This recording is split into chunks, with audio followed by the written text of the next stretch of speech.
Eu quero saudar a todos vocês.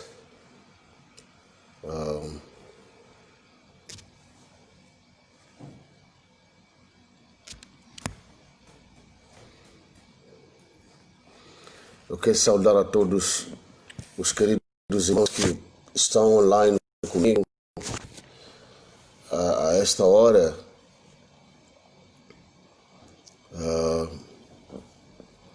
É o meu desejo que tenhamos o entendimento da palavra de Deus. Eu quero compartilhar a palavra de Deus.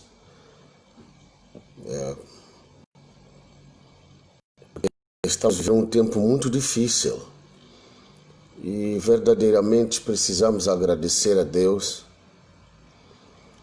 que Deus nos permite passar este tempo para a preparação do arrebatamento da igreja, que na verdade a partida da igreja está mais breve do que nunca, tá? A partida da igreja está mais breve do que nunca. E a necessidade da escatologia bíblica, a explicação sobre as coisas dos últimos dias veio a tomar, na verdade,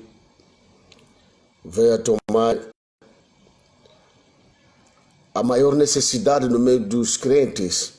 Mesmo aqueles que não concordam com a Bíblia a este momento, eles querem saber, mas o que está para acontecer no mundo? O povo crente é o povo mais rico, né? Porque você vai lembrar que nós conhecemos o passado, o presente e o futuro por causa do Espírito Santo que vive em nós. Você pode, na verdade, concordar comigo se nós vamos para a carta de Paulo à igreja de Roma. Ele fala em Romanos 8:16, que o mesmo Espírito testifica com o nosso Espírito que nós somos filhos de Deus. Então, o crente tem todo o segredo de tudo que está para acontecer. O crente sabe que, olha, antes que o anticristo tome por completo as Nações Unidas e fique, portanto, a criar a mentira completa de fustigar as nações, vai ter um acordo temporário com o povo judeu e os árabes, que é a maior confrontação internacional de toda a história. E aí ele aparece como o maior pacificador das nações. E depois de 3 anos e meio, ele começa a exigir a adoração especial com ele mesmo, porque ele é anticristo. Ele está a imitar a Jesus, está a imitar o Cristo. Ele não é o Salvador, ele não é o Messias. Você pode confirmar essas palavras lendo o livro de Daniel, capítulo 8, 9, 10, até mesmo 12. Porque no capítulo 12, Deus fala que nesses últimos dias, quando essas coisas acontecerem, portanto, haverá o brilho daqueles que ensinam a verdade. Portanto, haverá o grande avivamento daqueles que ensinam a verdade, que é a igreja de hoje. Essa é a última geração das nações, da qual tem que ver a descida de Jesus Cristo para tomar sua igreja. Tá? Isso está claro lá no capítulo 12 de Daniel. Portanto, o anticristo, ele já opera. Eu preciso estar consigo. Eu vejo aqui, eu preparei um esboço de conhecimento da palavra de Deus no segundo livro de Paulo a Tessalonicenses. Ele escreveu este livro a Tessalonicenses. A igreja de Tessalônica é uma igreja também que ficava muito preocupada com a nossa igreja hoje, nessa geração, porque Paulo levou muito tempo, muito pouco tempo, eu queria dizer, na cidade de Tessalônica. E falando sobre a vinda de Jesus Cristo, o que aconteceu, na verdade, é que os crentes pensavam que Jesus estava a voltar naquele momento.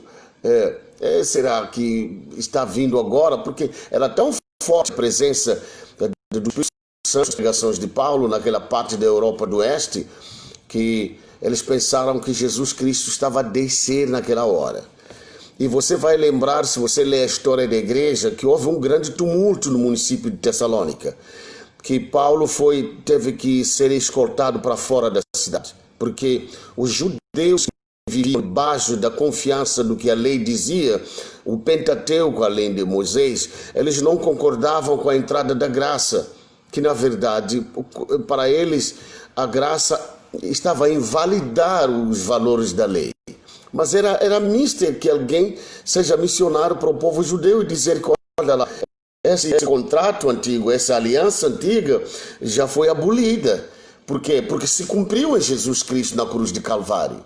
Jesus Cristo morre como o Cordeiro de Deus. Portanto, ele morre na cruz de Calvário como o Cordeiro de Deus. Então não tem mais necessidade de matar cordeiros pela remissão dos pecados, porque Jesus Cristo é o Cordeiro eterno de Deus.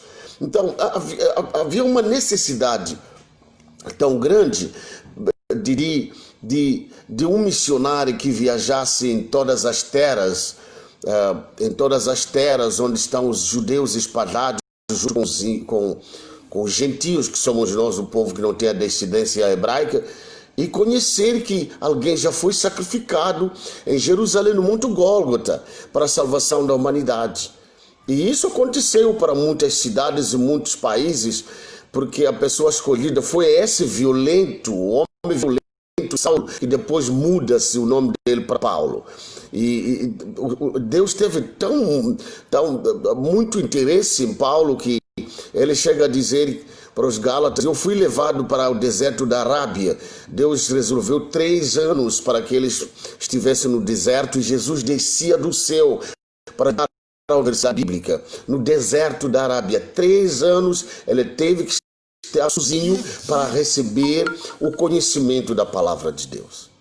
Então, meu querido, isso aqui é uma coisa verídica, uma coisa espantosa. E quando esse Paulo, cheio do conhecimento da palavra de Deus, cheio do poder do Espírito Santo, chega no município de Tessalônica, cheio de judeus, ele procurou persuadir-lhes o máximo possível para que conhecessem que Jesus Cristo é o Filho de Deus, aquele prometido por Moisés, que Moisés disse: porque eu levantarei o outro varão igual a este, e vós o vireis. Então Deus estava a profetizar nos livros de Êxodo, Levítico, Número, Deuteronômios, que na verdade ele levantaria o Cristo, que seria o líder do povo de Israel. Eles deviam se converter a ele para serem salvos. Foi muito difícil. E eu estou a tentar colocar essa parte histórica de Tessalônica para você me entender, porque eu preciso falar muito sobre esse capítulo 2 de segunda carta para Tessalonicenses. Entendeu? E Paulo, tendo pregado então na cidade de Tessalônica e todo esse tumulto, ao se salvar daquele lugar escoltado para fora da cidade, na verdade foi através de uma soma de dinheiro pago, portanto, por fiança, para que Paulo não sofresse dano. É por isso, depois disso, olha, Satanás me fechou as portas para eu voltar para vocês. Porque no pagamento daquelas propinas, no pagamento daquele dinheiro, para que Paulo não sofresse dano, isso também deu o acordo de não trazer mais este homem que cria tumulto no município. É muito perigoso, né? O dinheiro nem resolve tudo, né? Há tempo que nós temos que sofrer mesmo e ficarmos na fé só, para que haja espaço no futuro para as vitórias. Agora, o dinheiro, com a assinatura desses crentes, olha, nós não vamos trazer mais, então deixam ele sair. Foi pago uma soma de dinheiro, e Paulo disse que eu quis vos ver, mas Satanás me fechou as portas. Então é essa igreja que recebe uma das grandes revelações da escatologia bíblica, das coisas dos últimos tempos, porque eles escreveram a Paulo, nós vimos pela respondendo, escreveram a Paulo e disseram o seguinte, portanto a pergunta era: por esses que estão a morrer, você disse que Jesus vem, e esses que estão a morrer, como vamos fazer com esses que estão a morrer? Será que serão deixados atrás? Então, se você ler a primeira carta, capítulo 4, seria no versículo 13, ele fala sobre o arrebatamento da igreja. Ele diz que não há ser assim. Os que morreram em Cristo não morreram, estão a dormir. Entendeu? Os que morreram em Cristo não morreram, estão a dormir. E quando a trombeta soar, a trombeta dos anjos soar, os primeiros a ouvir a trombeta para saírem dos túmulos são esses crentes que estão a dormir. Então, estão perdidos. Mas isso testifica-se com a palavra de Deus, né? Porque se você vai para Salmos, a Bíblia fala que a morte do justo é festa no céu. Então, Paulo tinha razão, ué. Todo crente que diz que morreu, na verdade não morreu, só dói para nós porque ele saiu na vida física, mas ele está dormindo em espera. E para já você pode lembrar que toda a alma do crente que morre é levada ao lugar do paraíso, porque a Bíblia fala que quando Jesus morreu na cruz de Calvário, então o véu do templo se rasgou. Portanto, o lugar santíssimo foi revelado à humanidade, ou seja, ou já pode ter acesso de Deus sem precisar do sacerdote, porque Jesus é o sacerdote dos sacerdotes e ao mesmo tempo é rei. É por isso que diz a Bíblia em 1 de Pedro 2, que olha, nós somos reis e sacerdotes. E quem nos faz reis e sacerdotes? Quem nos faz reis é Jesus, ué. Então não precisa mais alguém fazer a intervenção por nós para entrar ao lugar santíssimo, porque nós entramos por Jesus Cristo. Ele é o sacerdote na ordem de Melquisedeque, no livro de Hebreus. Melquisedeque que veio abençoar Abraão. Olha, eu vou falar, Deus Santa Ceia. A Bíblia diz que ele era rei de Salé, com o rei de Jerusalém. É o rei da paz. E ele é sacerdote do Altíssimo. E não se revela a sua mãe ou seu pai. Então não tem princípio, não tem fim. Isso já falava sobre Jesus Cristo, que sairia dos lombos de Abraão, pela promessa que estava sobre Isaac, de Isaac a Jacó. As 12 tribos de Israel foi escolhida a tribo de Judá para que Maria nascesse e o Espírito Santo descansasse a sua unção sobre o ventre da Virgem Maria e trazer Jesus Cristo à humanidade. Então Jesus Cristo é o sacerdote. Jesus Cristo portanto, é o Cordeiro, ele é o Rei dos Reis, ele é o Senhor dos Senhores, ele é rei e sacerdote. Ele nos fez reis e sacerdotes também. Então o véu do templo, quando ele clama na cruz, que está tudo consumado, o véu do templo se rasgou de cima para baixo, revelando o lugar que só podia entrar o sumo sacerdote Arão. Se voltarmos para o Velho Testamento, então todos os sacerdotes podiam entrar. O sumo sacerdote Arão, tá certo? O sumo sacerdote Arão. E agora mostrando que Jesus Cristo, sendo o sumo sacerdote, tanto morre na cruz de Calvário, o seu sacrifício basta para trazer todas as nações no lugar santíssimo. Oh, glória a Jesus. Mas então, eu faço toda essa trajetória para trazer um fundamento certo para você, porque eu tenho uma mensagem profética nesta transmissão ao vivo pelo Facebook. Eu tenho mensagem profética para as nações. Então, mas você precisa entender o fundamento das Escrituras. E Deus responde através de Paulo. É claro que Paulo ficou pouco tempo com eles em Tessalônica, eles sofrem por ter o seu apóstolo tirado da cidade, tirado do município, criou-se muito tumulto, mas nós precisamos do nosso pastor voltar. Mas ele disse mas Satanás me fechou as portas. A saída alguém para ele não sofrer danos. E houve, na verdade, aquele acordo que ele não voltará mais para criar tumulto entre os judeus e os gentios. Mas a igreja se estabeleceu em Tessalônica. Louvado seja Deus, eu gosto dessas coisas. A igreja se estabeleceu em Tessalônica. E ele escreve na primeira carta, portanto, 1 Tessalonicenses, capítulo 4, versículo 13. Você pode ler com o tempo aí, né? Faz uma meditação, onde ele diz o seguinte: porque nós que vivemos não precederemos os que já dormem. Porque quando a trombeta soar, os primeiros a ressuscitar são esses crentes que estão a dormir. Eles não estão a morrer, não, estão a dormir. Estão à espera da vinda do Salvador. Oh, glória a Deus. E que consolação. E ele diz, nós que estivermos vivos, seremos arrebatados. Aí está a escatologia, meu filho. Nós que estivermos vivos, seremos arrebatados, seremos arrancados, seremos elevados para os céus. Porque nesse tempo Jesus não vai se revelar à humanidade, não. Ele fica nas nuvens. E os anjos a tocar a trombeta da ressurreição, ressuscita aqueles que dormem em Cristo, e nós que estamos vivos somos arrancados, somos arrebatados, num abrir e fechar de olhos. Você pode consultar também 1 Coríntios capítulo 15 e leia de 50 a 58, por favor. Porque a Bíblia fala, num abrir e fechar de olhos seremos arrancados. Seremos tirados da terra para se encontrar com o Salvador nos ares. Escuta o que a palavra diz. Essa é a perfeita escatologia bíblica, a doutrina das últimas coisas. Então vamos nos encontrar com Jesus nos ares e assim Ele nos levará para apresentar ao Pai. Aqueles que eu sofri por eles estão aqui, Pai. Eu já lhes tirei do mundo. Aí o anticristo então vai tomar o lugar, é onde vai ter liberdade para usar aquilo que se chama a marca besta em Apocalipse.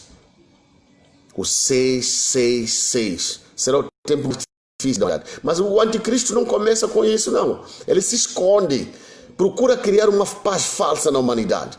Acaba pela primeira vez a dissensão que existe entre os judeus e os árabes.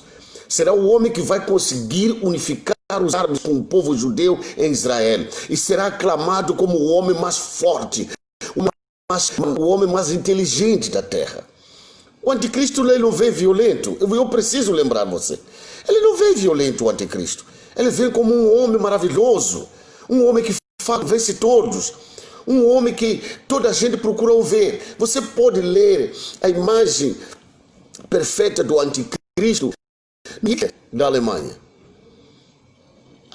Quando Hitler discursou em Bona, meu irmão, quando discursou em Bona que ele queria uma pacificação completa do mundo, um mundo sem guerra, os alemãos, toda a tribo germânica na Grande Federação Alemã, concordou muito com Hitler, que todos estavam prontos a apoiar o projeto político-militar de Hitler. Formou um dos maiores exércitos da história na Europa, para depois criar a marcha da Segunda Guerra Mundial, que foi a maior devastação da humanidade. Falou muito, com uma língua maravilhosa, com os outros, que convencia a todos, com um plano político, militar, espiritual, mais maravilhoso que o povo talvez tinha ouvido ou visto. Mas depois ele virou a imagem completa do anticristo.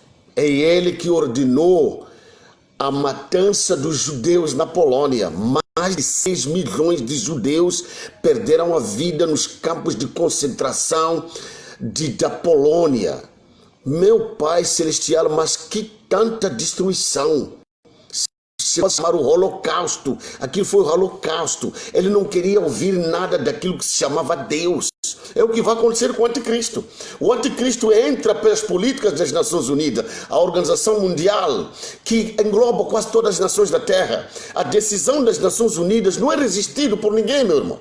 Não é resistida por ninguém. É horrível. Quando as nações e o secretário-geral das Nações Unidas faz discurso em Nova York, todas as nações ficam derretidas. E o anticristo vai usar esses canais das Nações Unidas para convencer o mundo. Ele vai dominar a Organização Mundial de Saúde, vai dominar a Organização Mundial de Alimentação, vai dominar a Organização Mundial de Ciência, vai dominar a Organização Mundial da Criança, ou a Unesco, as ciências, a Unicef, as crianças, a Organização de Ajuda Humanitária em todo o mundo. Ele vai pegar todas essas ferramentas e vai organizar uma liderança que traz o flagelo à humanidade. Mas você quer que eu fale uma coisa que é maravilhosa? A coisa mais maravilhosa. Okay.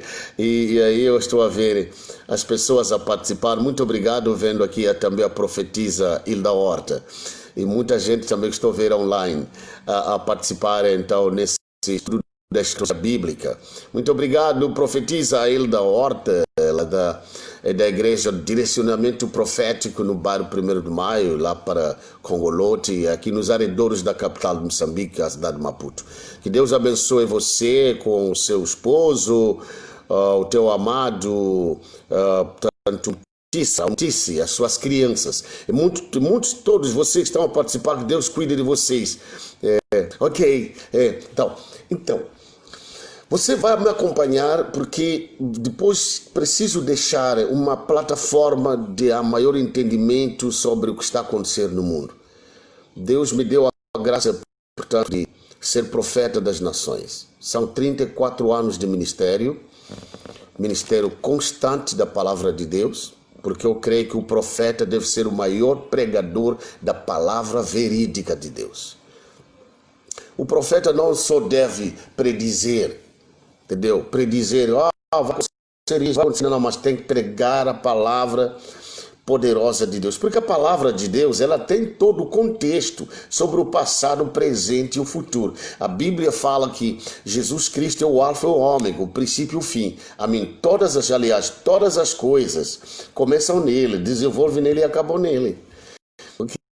Você pode ver aquela situação da carta de Paulo para Colossenses, quando ele diz, porque nele todas as coisas foram criadas. E todas as coisas foram criadas por ele e para ele. Não, o Senhor Jesus Cristo é Deus. Ok, alright. É por isso que diz aos judeus, se vós não credes que eu sou, então morrereis em vossos pecados. Rejeitaram muito, que era um menino para eles, uma pessoa de 30 anos, eles tinham 70, 80 anos, 90, e ele falava que era filho de Deus. Mas eu morrerei de vossos pecados se não querer que eu sou. Eu sou filho de Deus, véio. O pão que desceu do céu. E quando come esse pão, não terá mais fome, não. Se não come, você é pão. Os nossos pais comeram pão que desceu, na verdade, do céu. O maná lá no deserto. Você fala que você é pão. Houve muito conflito. Se você lê os livros evangélicos, né, os sinópticos, você vai ler Mateus, vai ler Marcos e Lucas, são sinópticos porque tem aquela forma paralela sobre as informações à vida de Jesus na cristologia, mas você se vem para João não aceita ser sinóptico. A palavra sinóptica é sinopticis, vem da palavra grega sinopticis, o paralelismo, uma contagem da história a mesma, mas em diferentes caminhos. É o que está acontecendo. O que você vê em Marcos está em Mateus também. Mas há grandes significados, porque Mateus contava a sua história aos judeus, por isso teve que começar com a genealogia de Jesus. Os hebreus não aceitam ninguém que não esteja dentro da genealogia do seu povo. São muito discriminosos, né? Os hebreus não aceitariam Mateus se ele não pudesse falar em que geração Jesus está, mas está em que linhagem. Por isso você vai ver a genealogia que tem todas aquelas 14 gerações, 1400 anos. Ele começa a explicar todos os 1400 anos, de onde é que Jesus veio, desde Abraão até Belém, quando Maria dá o parto. Então, olha, deixa eu sair um pouco desse estudo da cristologia, mas eu queria esclarecer isso, que quando você vai para o livro de João, Jesus Cristo, o Salvador, procura se revelar, por isso tem discurso comprido. Mas que discurso? Ele faz um discurso comprido para ver se os fariseus, os saduceus, escribas, os judeus possam se convencer que ele, na verdade, é o Messias. Ele é o Messias. Até morrer, eles rejeitaram ele. Graças a Deus, o Nicodemos aceitou, né? Nicodemos era parte da corte real da governação da república. E você lembra que o Israel tinha o Sinédrio. O Sinédrio era composto por 70 membros.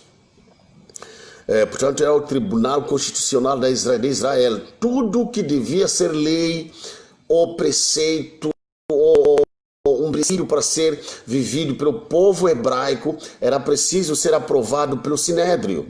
E o Sinédrio, então, sendo o Tribunal da Constituição da República de Israel, decidia tudo. Mas um deles era o Nicodemos. Ele escutou o menino assim.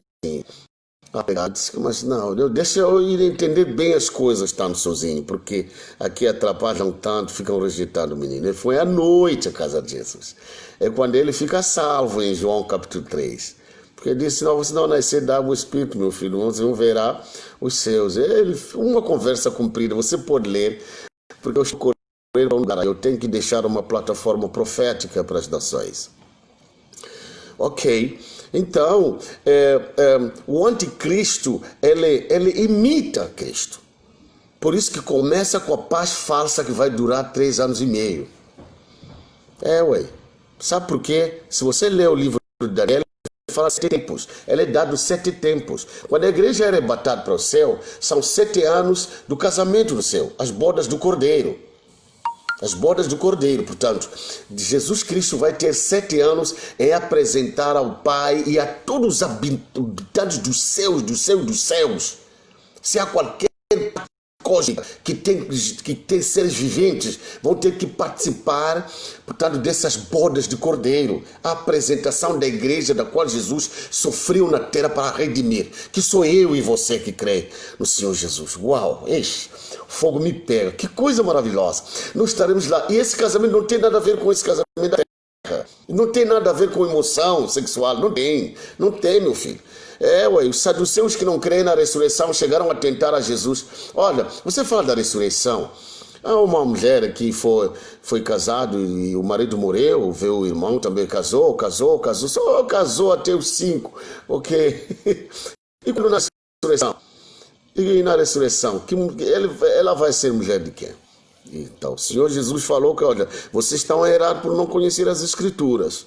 Porque na ressurreição ninguém vai dar sem casamento. As pessoas vão viver no céu como os anjos. Vão viver no céu como os anjos. A alegria que nós temos lá no céu não tem nada a ver com a alegria da cama, meu filho. Não, esquece tudo isso. Isso aí é a oferta de Deus para a consolação da vida humana aqui na terra. No céu está escondido outra alegria eterna que talvez é 1 milhão de vezes, bilhão de vezes, mas que aquilo que achamos que alegria aqui, alegria de carne, alegria de carro, tudo isso vai passar. Não é nada isso aí. Tem uma alegria perfeita, que é permanente, não acaba. Oh, Jesus de Nazaré, glórias ao Senhor Jesus. Eu sinto a mão de Deus sobre mim essa manhã. Que Deus guarde todos vocês estão comigo. Ok, então são 7 anos das bodas do Cordeiro, de acordo com o livro de Daniel, de acordo com o livro do profeta Ezequiel, de acordo com o livro do profeta messiânico Isaías, de acordo com os profetas menores. Você pode ler de Oséias, pode ler de Obadias, Amós, Sofonias, Ageu, Malaquias. Você vai encontrar as bodas do Cordeiro, vão gastar 7 anos. Enquanto nós estamos em festa no céu, a sermos apresentados ao Pai, o Criador dos céus e da terra, o Pai de nosso Senhor, Jesus Cristo, que é nosso irmão maior, aqui na terra há uma paz falsa de 3 anos e meio. O anticristo consegue um acordo entre os judeus e os árabes. Então há uma paz que nunca foi testada na terra, mas é falsa. Ele se faz de redentor, o anticristo. Ele engana o mundo com a paz falsa. Por isso Paulo chegou a dizer aos Tessalonicenses, na segunda carta aqui, capítulo 2, quando vos disserem que há paz, na verdade lhes virão grande dor. Escuta, deixa eu ler aqui esse livro aqui, embora eu abri uma Bíblia inglesa, né, do rei Tiago da Inglaterra, o King James Version. Ou seja, o rei Tiago governou a Inglaterra, na verdade, no século XVI, 1600. E ele, sendo crente, traduziu a Bíblia para o povo britânico. É por isso que os ingleses conseguiram trazer o evangelho a todo o mundo, porque foram os maiores colonizadores da terra. E você pode observar as nações da Commonwealth, a riqueza comum. Hoje temos as nações da Commonwealth, que são antigas colônias britânicas. E o rei Tiago, tendo traduzido essa Bíblia, na verdade ajudou muito a trazer o evangelho ao mundo. É uma das versões de autoridade até hoje no mundo. Ela já foi revisada, não é?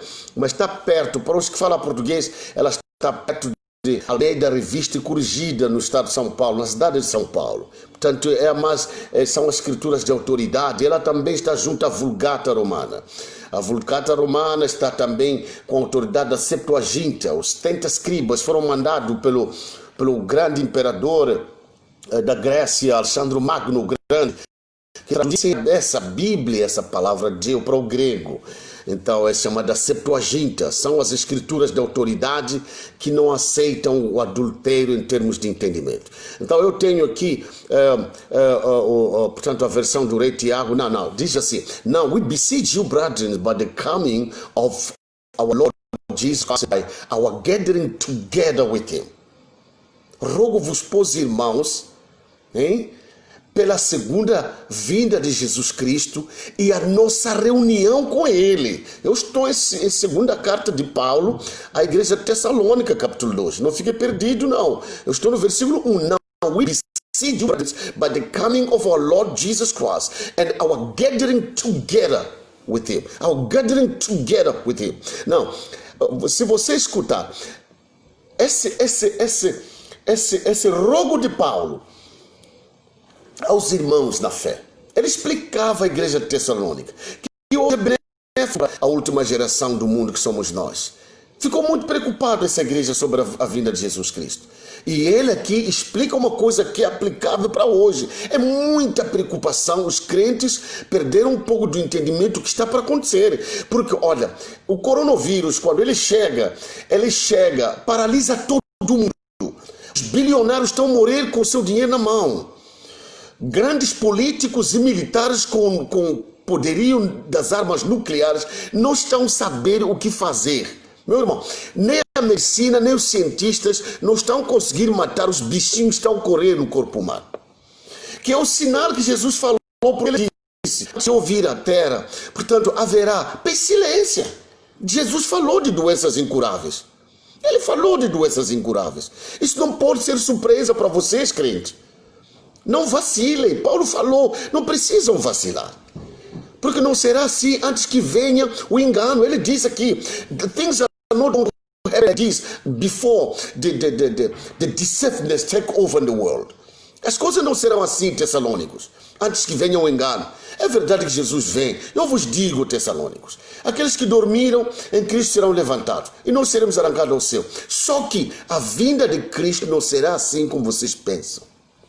Eu vou explicar a nossa saída, a segunda vinda dele, a nossa saída da reunião com ele.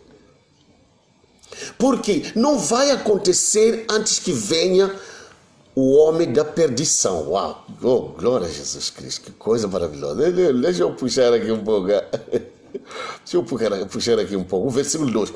That ye be not soon shaken in mind, or be troubled, neither by spirit, nor by word, nor by letter, as from us, as that the day of Christ is at hand. Portanto, não haja nenhuma perturbação para vocês, meus filhos. Seja na mente, seja pelo Espírito, ou por uma palavra, ou por uma carta vindo de nós, como se o dia de Cristo estivesse perto. Paulo está mais aberto para essa igreja. Não vai ser assim. Escuta lá o que fala então. Vocês estão a acompanhar na língua que você gosta aí. Ok. Então, ele começa a explicar aqui. No versículo 3. Let no man deceive you by any means, for that day shall not come except. Ok, escuta. Ninguém vos engane, porque esse dia não virá a não ser que não. Let no man deceive you by any means, for that day shall not come except that there come a falling away first, and that man of sin be revealed, the son of perdition. Wow, God of Israel. Aleluia, Deus de Israel. Obrigado, papá. Seguinte, não vai acontecer assim, meus filhos. Antes que as coisas não vão acontecer assim. Antes que, a não ser que primeiro venha a apostasia, venha a porcaria, venha a falsidade, falsos profetas, pregadores falsos, pastores ladrões, pastores que trabalham para a barriga deles, pregadores que só querem se enriquecer. Paulo falou a verdade. Olha, estamos a viver agora em uma geração, eu vou te falar, estamos a viver em uma geração em que os ministros da palavra de Deus estão pegos com a glutonaria. Meu Deus, se você entra nas estatísticas do Google sobre os pastores mais ricos do mundo, você vai se perguntar, será que esses pastores estão a usar esses milhões de dólares que acumulam em bancos e assets, em hotéis, em construções de campos de futebol? Será que vão aplicar esse dinheiro para a obra de Deus? Porque a Bíblia diz que juntem a vossa riqueza no céu, onde não tem ferrugem para enferrujar, não tem ladrão para roubar. Porque onde estiver o vosso coração, aí estará. Onde estiver o vosso coração, aí estará também a vossa riqueza. Onde estiver a vossa riqueza, também é onde estará o vosso coração. Então, estou olhando aqui essa palavra forte. Eu vou te falar. Estamos em era da apostasia, a era da mentira, a era da porcaria, a era de se apostatar da fé. Apostatar da fé tem uma coisa. Quem se apostata da fé é uma pessoa que está a sair facilmente da fé. Não é questão de tentação. Escolhe sair da fé por causa da ambição das coisas do mundo. E é esta era aqui. Let no man, é o versículo 13 aqui. Let no man deceive you by any means, for that day shall not come, except they come falling apart or falling away. First, and that man of sin be revealed, the son of perdition. Então, da segunda vinda de Jesus Cristo, o arrebatamento da igreja, de acordo com essas escrituras, só pode acontecer quando o homem do pecado for revelado. Já foi revelado. Já foi revelado. Porque diz que aqui, escuta lá o versículo 4. Eu vou te explicar essa escatologia aqui, Vou te explicar essa escatologia aqui, Ela diz no versículo 4: Who opposeth and exalted himself above all that is called God, or that is worshipped, so that he has God sit in the temple of God, showing himself that he is God. Amazing. Isso é admirável. Porque o que vai acontecer? Vai acontecer que esse homem da perdição que será revelado, primeiramente, ele vai se revelar como Deus. Você pode ver que ele não vem violento. Não, o anticristo não vem violento. O inglês fala também, he comes as a gentleman. He comes as a beautiful man. Ele vem como um homem suave, ele vem com palavras persuasivas, palavras doces. Meu Deus, está a enganar as igrejas. Se você pode ver como as igrejas estão sendo enganadas com pregadores da televisão. Meu Deus, eles não querem dar a palavra a Deus, não querem ensinar sobre a consolidação da igreja, discipulado, não querem fazer nada, só enganam a igreja por causa da ganância de dinheiro. Eles usam toda a ferramenta que eles têm para acumular dinheiro para as suas vidas. É horrível. Ele não vem de qualquer maneira assim, assustando as pessoas. E a Bíblia fala que ele está sentado no templo de Deus. Qual é o templo de Deus que fala que está sentado? O templo de Deus sou eu e você. Desde o momento que eu e você ficamos falsos, falamos mentira, não queremos cumprir a palavra de Deus, nós damos cadeira ao templo de Deus, o anticristo, para sentar. Fica gloso, não consegue amar a família, não ama a esposa, não ama o marido. É uma guerra a vida, é gloso, usa dinheiro para coisas que não tem nada a ver. Então, essa porcaria aí já é o assentar do anticristo no coração do ser humano, que é o templo de Deus. Não estou falando do templo de Deus em Jerusalém, não. Isso vai acontecer de nós ir embora. A questão de restauração, de matar animais para sacrifício na rocha do templo de Salomão, que vai acontecer em Israel, não, nós não estaremos aqui, não. Graças a Deus. Estamos aqui, mas o templo aqui somos nós. Se nós permitirmos essa porcaria falsa, nós estamos a apoiar o anticristo nas nossas vidas. Ele assenta seu templo de Deus querendo parecer Deus e se chamando Deus. Ele já assentou. Ele conseguiu muita coisa. Eu vou te falar, pela primeira vez na história, embora esse pecado de gays ainda existia, desde o passado, não é de hoje. Deus fala em Romanos capítulo 1 que essa invenção de o homem dormir com o homem, mulher dormir com mulher, já existia. E quem começou essa invenção são mulheres. A Bíblia fala, Romanos capítulo 1, você pode ler. Foram mulheres que primeiro sentiram a paixão de fazer sexo um com o outro. Foi um desastre, uma perversão terrível na humanidade. E depois a Bíblia fala, no capítulo 1, que os homens também imitaram as suas mulheres. Começaram a infamar-se entre o outro, o homem dormindo com o homem. E hoje nós vimos que pela primeira